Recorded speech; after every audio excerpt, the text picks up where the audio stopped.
Hello बच्चों, आज हम कक्षा 10वीं संस्कृत की पाठ्यपुस्तक सेमुसी द्वितीयो भागः का शुभारंभ करेंगे। पाठ का नाम है शुचि पर्यावरणम, अर्थात स्वच्छ पर्यावरण। पर्यावरण क्या होता है?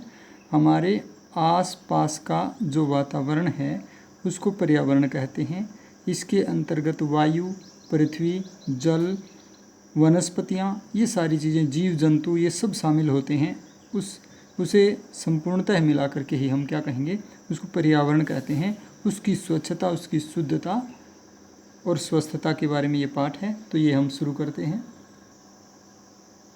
इसका जो प्रथम अनुच्छेद है वो हम देखते हैं, शुरू करते हैं। देखिए, पहले अनुच्छेद में क्या है? दुर्वहम अत्र जीवितम प्रकृतिरेव शरणम। यहाँ देखो क्या है, महानगर की जो जीवन शैली है उसके अंदर पर्यावरण प्रदूषण बहुत ज़्यादा मात्रा में है। उससे थका हुआ कोई व्यक्ति जो है प्रकृति की शरण में, स्वच्छ वातावरण में जाने की इच्छा प्रकट करता है। तो पहले यहाँ महानगरीय वातावरण के बारे में बताया गया है। दुर्वहम अत्र जीवितम जातम, अत्र जीवितम जातम दुर्वहम। यहाँ जो है जीवित रहना दुर्वह हो गया है, कठिन हो गया है। प्रकृति ही एव शरणम, प्रकृति एव शरणम, प्रकृति ही अब तो शरण है, यानी अब तो प्रकृति की ही शरण लेनी चाहिए। शुचि पर्यावरणम, जहाँ शुद्ध पर्यावरण होता है, स्वच्छ पर्यावरण होता है। यहाँ महानगर में जीवन दुर्वह हो गया है, दूभर हो गया है, कठिन हो गया है। अब तो प्रकृति की ही शरण है जहाँ शुद्ध पर्यावरण होता है। तो दूसरी पंक्ति देखिए, महानगर मध्य चलद अनिशम कालायास चक्रम। महानगर के बीच अनिशम, अहरनिश, दिन रात चल रहा है कालायास चक्रम, लोहे का चक्र। महानगर के बीच दिन रात जो लोहे का चक्र है वो चल रहा है। यहाँ लोहे का चक्कर से मतलब है जो जितनी भी व्हीकल हैं, ठीक है, यातायात के साधन, उनमें जो पहिए होते हैं वो लोहे के गोल पहिए होते हैं। और जितनी भी मशीनें हैं, औद्योगिक मशीनें, उनके अंदर भी ज़्यादातर जो पुर्जे होते हैं वो गोल गोल घूमने वाले होते हैं। इसलिए लोहे के चक्र को प्रतीक रूप में लिया गया है। जो नगर के अंदर मशीनें चलती हैं उनके प्रतीक के रूप में कहा गया है कि इस महानगर के बीच दिन रात या लगातार लोहे का चक्र चलता रहता है। मन है सोचियत तनु पेशियत, मन को सोखता हुआ, शरीर को पीसता हुआ, भ्रमति सदा वक्रम, हमेशा टेढ़ा घूमता रहता है, सदा टेढ़ा घूमता रहता है। दुर्दांतैर असनैर अमुना, अमुना दुर्दांतैहि दशनैहि, दुर्दांतैहि दशनैहि अमुना। इसके भयंकर दांत, इसके भयंकर दांतों से सात न एव जनग्रसनम, लोगों का ग्रसन न हो जाए, यानी इसके भयंकर जो दांत हैं वो लोगों को खा न जाएं, लोगों का विनाश न कर दें। तो शुचि पर्यावरणम प्रकृतिरेव शरणम, जहाँ शुद्ध पर्यावरण है उस प्रकृति की ही हमें शरण लेनी चाहिए। तो इस पूरे जो पैरा है उसका भावार्थ ये हुआ कि महानगर में अत्यधिक औद्योगिकरण के कारण मशीनें चलती रहती हैं और उन मशीनों के कारण यहाँ पर तरह तरह का प्रदूषण, जैसे वायु प्रदूषण, ध्वनि प्रदूषण, इस तरह से लोगों को एक तरह से मानसिक और शारीरिक पीड़ाएं देता रहता है। और अगर ऐसे ही चलता रहा तो निश्चित रूप से एक दिन यह मानव सभ्यता का ही ग्रास कर लेगा, मानव सभ्यता को ही नष्ट कर देगा। इसलिए मनुष्य को चाहिए कि वह प्रकृति की शरण में जाए, अर्थात प्रकृति का संरक्षण करे जहाँ पर शुद्ध पर्यावरण मिलता है, जिससे हमें शुद्ध पर्यावरण मिलता है। दूसरा अनुच्छेद देखिए, दूसरे अनुच्छेद में क्या है? कज्जल मलिनम धूमम मुंचति शतशकटियानम। सैकड़ों जो वाहन हैं, यानी मोटर गाड़ियाँ कह सकते हो, शकटियानम माने मोटर गाड़ियाँ, जो सैकड़ों मोटर गाड़ियाँ हैं वो काजल के समान काले धुएं को छोड़ रहे हैं। कज्जल मलिनम धूमम मुंचति वाष्पयान माला संधावती वितरंती ध्वानम। वाष्पयान माला का मतलब क्या है? रेलगाड़ी की जो पंक्तियां हैं वो संधावती दौड़ रही हैं, वितरंती ध्वानम धुआं वितरित करते हुए दौड़ रही हैं। ये जो महानगर है इसमें सैकड़ों मोटर गाड़ियाँ धुआं छोड़ती हुई, काजल के समान काला धुआं छोड़ती हुई दौड़ रही हैं, और जो रेलगाड़ी की पंक्तियां हैं वो भी धुआं छोड़ते हुए विचरण कर रही हैं।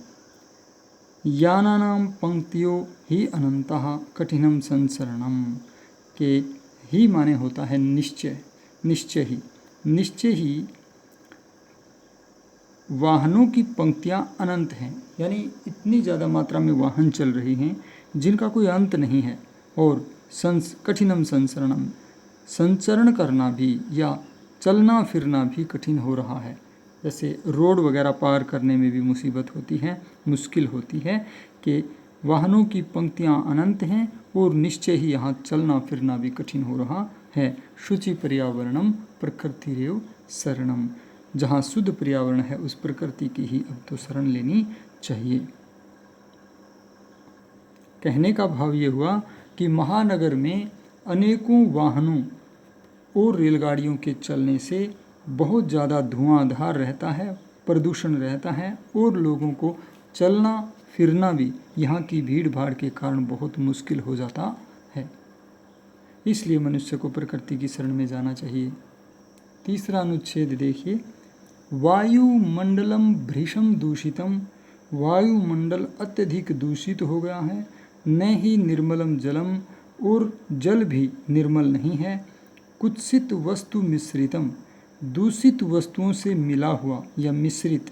भक्षम यानी भोज्य पदार्थ, समलम धरातलम, और मलिन धरातल हो गया है। अर्थात यहाँ महानगर में जो भी सामान हम खरीदते हैं वो दूषित वस्तुओं से मिश्रित होता है, उसमें कुछ न कुछ दूषित वस्तुएं मिली हुई होती हैं, और जो धरातल है, पृथ्वी है, वो भी गंदी या मलिन हो गई है, उसमें भी कूड़ा करकट बहुत ज़्यादा फैल गया है। करणीयम बहिर अंतर जगती तु बहुशुद्धिकरणम, कहता है जगती, इस जगत का तो, इस संसार का तो बहिर अंतः, बाहरी और आंतरिक, बहुशुद्धिकरणम, अत्यधिक शुद्धिकरण करने की, करणीय माने करने की आवश्यकता है। इस जगती का, इस महानगर की जो समाज है उसका बाहरी और आंतरिक शुद्धिकरण बहुत अधिक मात्रा में करने की आवश्यकता है। यहाँ बाहरी शुद्धिकरण है जो वातावरण में अशुद्धियाँ हो गई हैं, और आंतरिक शुद्धिकरण उसको कहा गया है जो लोगों के मन में मलिनता आ गई है, लोभ लालच स्वार्थ हेरा फेरी। तो कहता है इस महानगर के समाज का तो बाहरी और आंतरिक बहुत अधिक शुद्धिकरण करने की आवश्यकता है, और ऐसे में शुचि पर्यावरणम प्रकृतिरेव शरणम, हमें शुद्ध पर्यावरण वाली प्रकृति की ही शरण में जाना चाहिए। जो चौथा श्लोक है, चौथा जो अनुच्छेद है वो देखिए, किंचित कालम माम अस्मात् नगरात् बहु दूरम,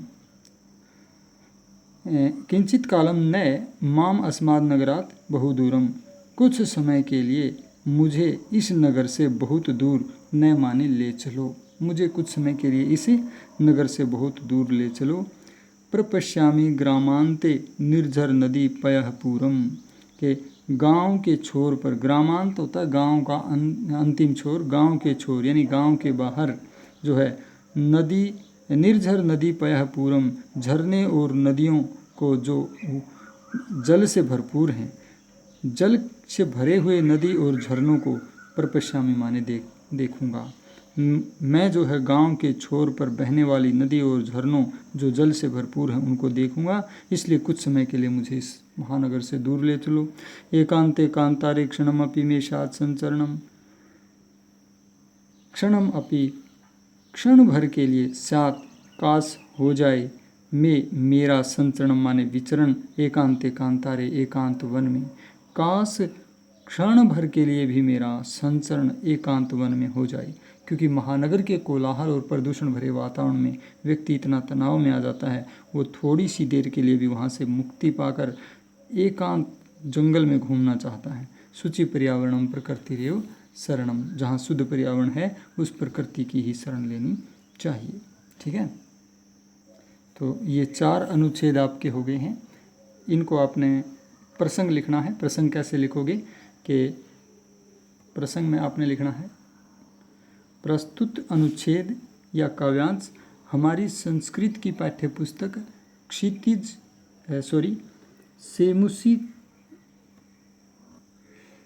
सेमुसी द्वितीयो भागः के शुद्ध पर्यावरण नामक पाठ से उद्धृत है या लिया गया है।